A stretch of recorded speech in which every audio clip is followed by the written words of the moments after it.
Hi everybody, it's Angela back with a new video. Today I'm going to be talking about some much needed conversations that need to occur between various individuals, regardless of whatever their sex is, and whatever their race is, their beliefs, their ethnicity, their religions, culture, backgrounds, and things of that nature.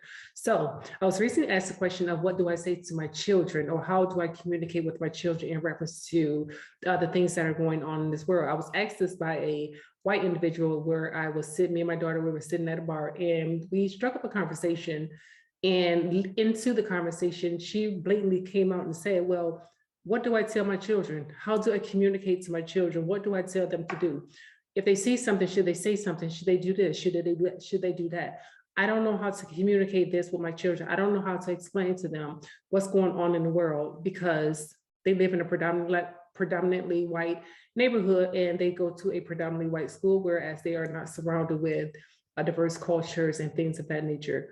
So there's going to be various parts to this video because we did talk about some other things as well. So I'm going to break it up. So first topic of discussion is, what do I say to my kids when they see something? Should they say something or should they not say something? Should they stay silent? Should they stay on the sidelines, and given to the bystander's effect? So let's jump right into it.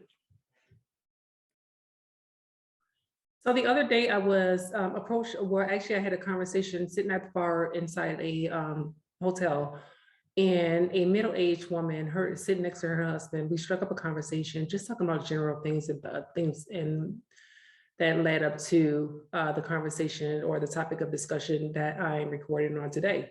She was middle-aged. She was an Italian woman who felt as though she did not know how to communicate with her children when it came to the appreciation and the acceptability of individual uniqueness. However, we did have a conversation as far as, like, she said that she lived in a predominantly white neighborhood. Her kids went to a predominantly white school.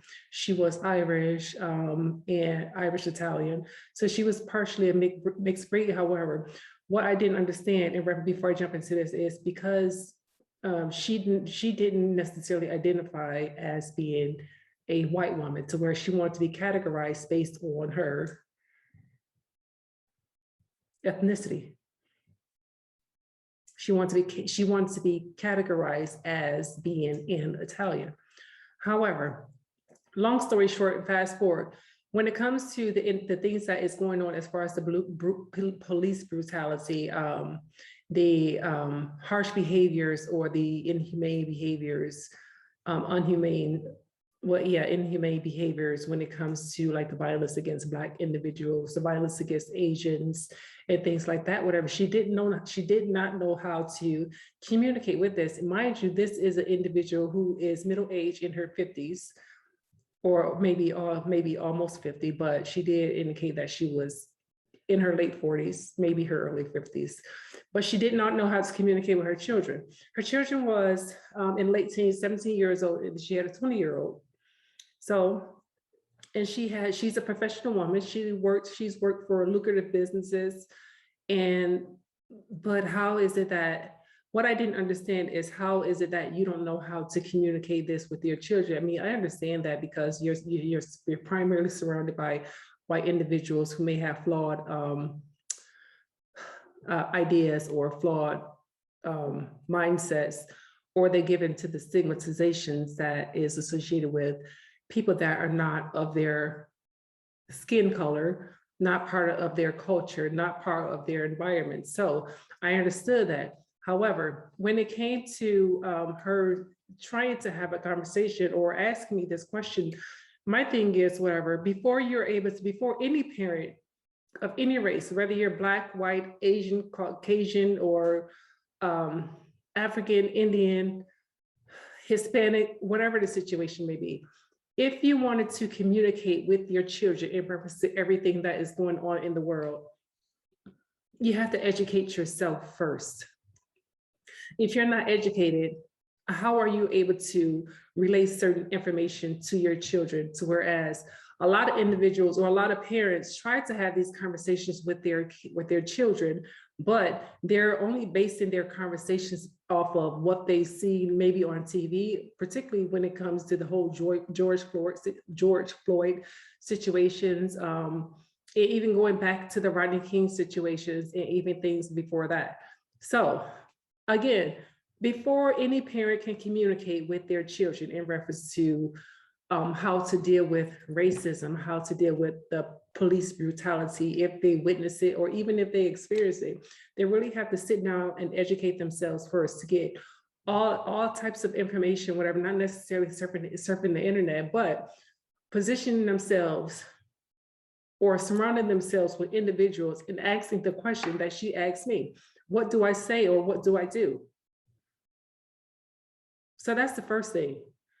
Once you feel as though that you have educated yourself enough, whereas I'm sure that her children have some type of education when it comes to knowing what to do, maybe knowing what to say, and have a general sense of what's going on with, or all the things that are happening to individuals that they don't identify with or that they are not familiar with, particularly the police brutality when it comes to Blacks, the Asian thing when it came to the pandemic, Asian Americans or Chinese Americans or any kind of Oriental person being attacked because other individuals felt as though they were responsible for the transmission of the virus that was sparked in a worldwide pandemic. So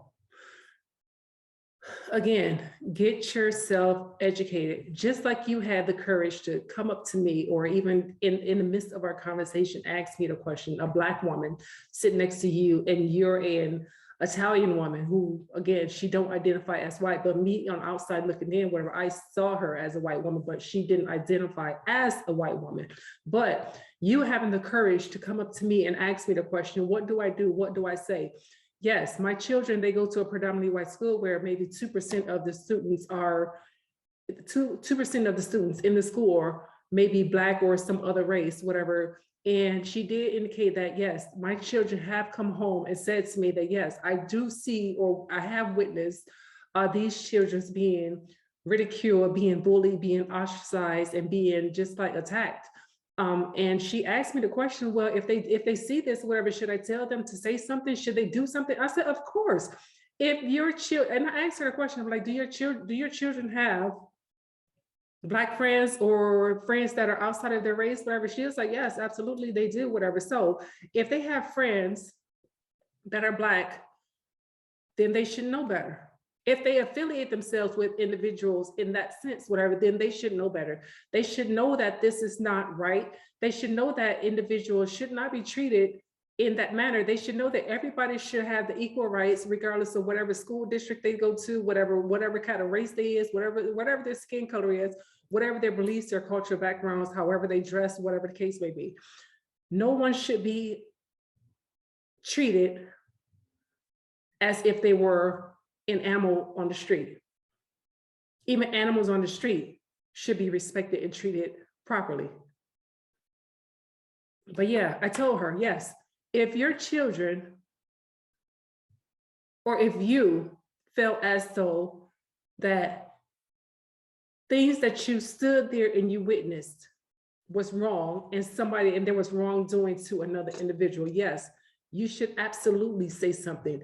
If you don't want to say something, or if you don't want to risk the ridicules or being ostracized yourself or being called every name in the book, whatever, then get adults involved, those individuals that you think may care. These are situations that is not jokingly manners. These are situations that should be taken very seriously, because as the word has seen, wherever this, I mean, it's here, it's not going to stop, and it has been put in the face for the world to see. This stuff, the brutality with police, the Black Lives Matters, whatever, all these activists out here that's parading around these streets, where they're not doing this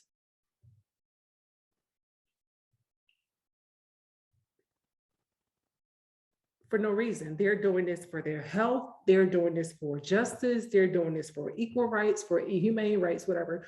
It's not about Black Lives, and so many people continue to say it's not all about Black Lives Matters.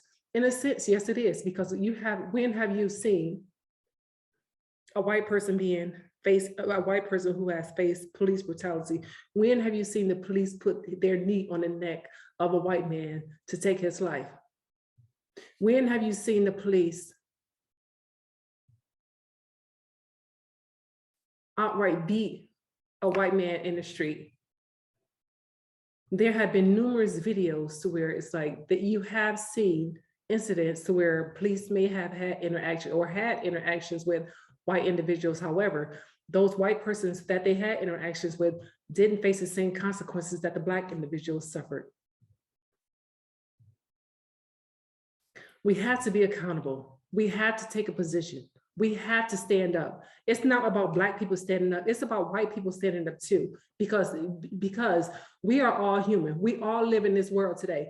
Just like she said that she's not white, but she had the white pale skin. She lives in America, whatever. Whereas if you fill out any application, there's no option for you to check off that you're Italian. So what do you check off? Do you check off that you're white? Do you check off that you're a Caucasian? Because that's how I see you. So yes, when you see something, yes, you please say something.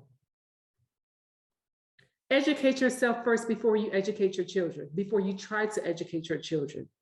Get everyone around you involved. If you come across or you have anyone in your inner circle and you guys are out and you witness this, or you may see them acting in dismay or disarray just because a person looks a certain way or acts in a certain manner, whatever. No, you don't judge that person based on those features, whatever. In order to judge somebody, whatever, you have to get to know the individual. Stop giving into the stigmatizations, whatever, that are associated with various individuals. Because here it is, whatever. Just like you proclaim that you are Irish in your chart, you try to justify the fact that you are indeed an asshole. Being an asshole is not based on you being Irish or an Italian. Being an asshole, again, is a choice. You choose to be an asshole. You choose to act towards certain individuals because you feel as though you want to. Being an asshole is not, you can't justify being an asshole. You cannot. Because here it is, you be an asshole, whatever you feel, now you have an internal belief that you can do and say anything that you want and there's no consequences, or you don't care how the others may perceive it or how offensive it may be to another individual. We had a conversation to where she said, and I explained to her, whatever, me as far as being a Black woman, to where I have had interracial relationships. I have dated, my husband is of a different race, a different ethnicity, a different background. When I see individuals, whatever, I see everybody as a whole. I see individuals for who they are. I don't see skin color. I don't see race. I don't see nothing. I treat everybody the same. I don't judge a person based on the way they look, based on the way they dress. I don't care if you're a white man walking down a Black neighborhood. I don't care if you're a white man walking down, or I don't care if you're a Black man walking down a white neighborhood. That it's not my place to tell you where you should be or where you should not be. Yes, this is my neighborhood. As long as you don't come over here and whatever and start some bullshit with me, whatever, excuse my French. But it's like, and you're not bothering anybody, then you should be allowed to go along your merry way. You should be able to jog up and down the street, whatever, get your exercise in, whatever, things of that nature. What is it about people that makes you want to,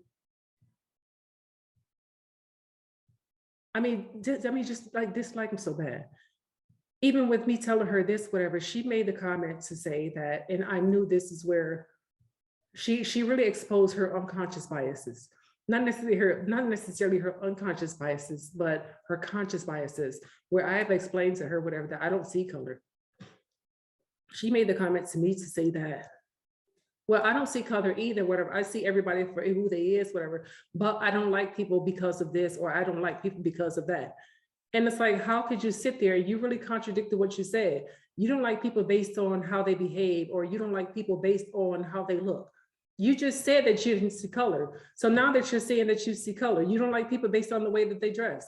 She made a comment to me in reference to an employee that she had. This employee was a Muslim, whatever, and she disliked, not necessarily disliked this individual, whatever, but she kind of was,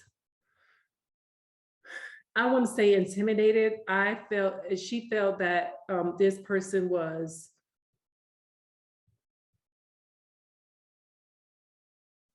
maybe disrespectful to her, whatever, because she didn't like the fact that his wife dressed in the hijab, whatever, where she had all of the coverings on, and during Zoom meetings, whatever, that his wife may walk across the screen and things of that nature. I really had to sit down there and explain to her, yeah, this man is at home, regardless of if you're in a Zoom meeting, if you're on a phone call, if you're on a phone call and she may say something to him while he's on the phone, if she walks across the screen, that's her house. That's her comfort zone. There's nothing that you can say or do about that. She said, well, I don't like it, whatever, and I don't think that it should happen, whatever, blah, blah, blah. So who cares what you like? Who cares what you like? So now you don't want to have Zoom call meetings, whatever, with this guy, whatever, because the majority of the time, his wife may walk across the screen. So what? I asked her the question: has your husband ever been walked across your screen or been in the background where you were on your Zoom calls? She said yes. I said, well, how do you think that people take that? Do you think that people take offense to that?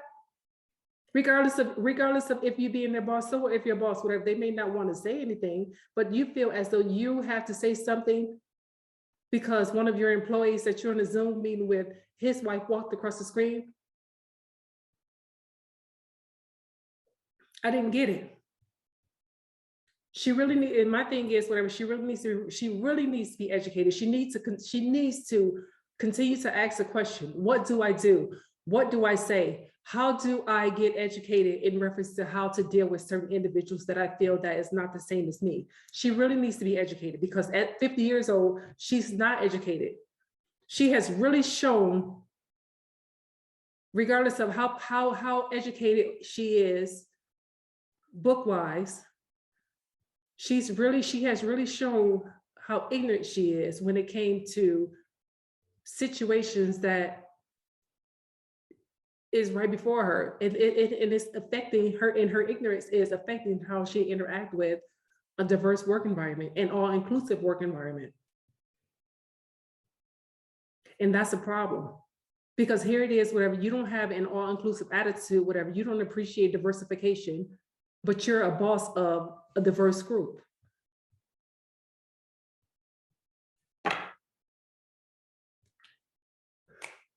Let me know what you guys think. What are some things that she should be? I mean, what are some tools? I did get her contact information. So what are some tools, or where can she go to really get educated? I understand that there's books that she can read, whatever, but no, we don't need to put any kind of books on her, whatever, because 9 times out of 10, a lot of these books out here, whatever, that other individuals who may have not experienced the situations that are going on today, whatever, it's a lot of misinformation. No, she shouldn't Google it, whatever, because there's additional mis or disinformation out there. So I told her, insert yourself, get involved. Go to places to where you can ask all of these questions. Don't be afraid, just like you wasn't afraid to ask me the question, whatever. And I'm sitting here as a Black individual, whatever. Yeah, I'm not alone and I'm not in a group, whatever. So you didn't feel threatened. You didn't really feel intimidated, but you had the courage to ask me this question. What do I do? What do I say? How do I communicate this to my children? Ask your children. I'm sure, again, I am sure that your children have been exposed to this. Your children are in their late teens and in their early adulthood. I am sure that they have some kind of knowledge and education when it comes to the situations that is going on in America and around the world that is based on discrimination, police brutality, racism, is segregation, all of the above. I am sure. Sit down, get educated, sit your children down to find out what they know. Come together as a family, as a unit, and get your community involved. You may lose a lot of friends, and that's okay. Because my thing is, where if your friends still have those same beliefs and they still have the bigoted attitudes and the bigotries and things like that, whatever, then and then they ostracize you, whatever, because you want to get involved, or if you want to do something, or if you want to say something, whatever, and they feel as though that's not right, whatever, that's not your place. It is your place. It's their place as well. They just choose not to step up because they're fearful that they may lose lucrative friends as well. Well, yeah, I think she really needs to get educated, and I explained this to her. Get educated before you try to educate your children.